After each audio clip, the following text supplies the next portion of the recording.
You could hear the noise from where we lived, but nothing prepared you for the size of the place.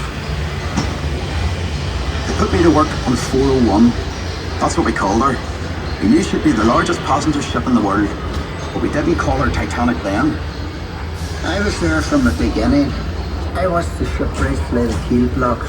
They set big wooden blocks on the slipway to start with, then the keel atop of it, like a backbone, and the frames attached to that, like a skeleton.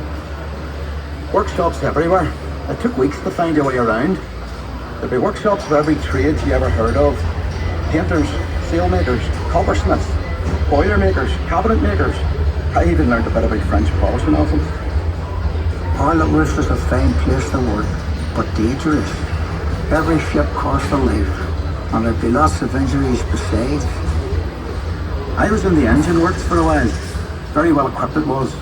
That's where we built the triple expansion engines. 2 of them, each as high as a 3-story house. I worked in the frame bending shop. You'd heat steel beams in the furnace, then hook them onto slabs of cast iron and hammer them curved. It was skilled work. You had to bend them more than you needed because the frame straightened out a little when it cooled. The shell plates that made up the hull weighed up to 4.5 tons. They were taller than the da. The plates were overlapped on the edges. Some were raised, one after another. We called it clincher. One of the foremen told me years ago, that's how you built steel ships.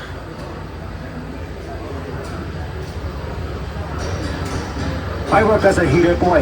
You had to heat the rivets on a wee plate. You pump the bellows till the rivet was white hot.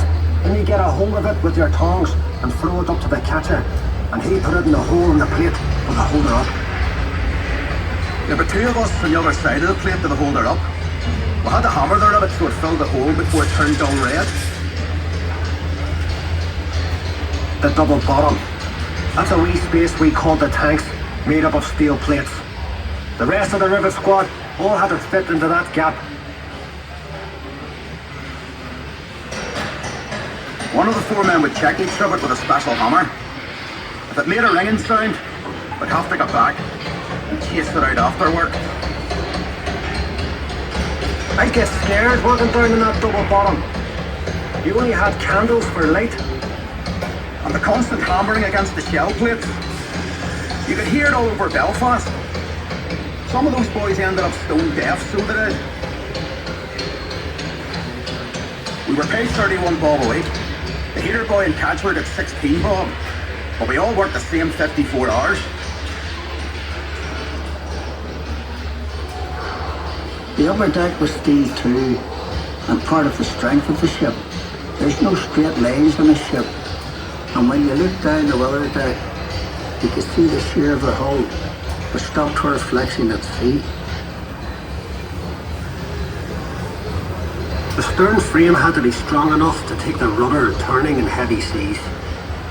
You'd have all these timbers and guy wires to steady the frame, and men scurrying around like ants underneath. When we came to launch day, I was torn between pride and fear. The standing ways were coated in tallow, train oil and soft soap. So the ship would slide when they shifted her weight off the blocks. That was the most dangerous part. When the shipwrights were knocking away the last props. They were under compression, you see, and the sliding ways would be released by the hydraulic trigger. 100,000 people watched the launch. Some paid a bob to sit in the reserved seating. There were extra trams laid on. Then we all went off to the pub to wish her well. Doc, you were proud to be an island man that day. And Titanic was the pride of Belfast.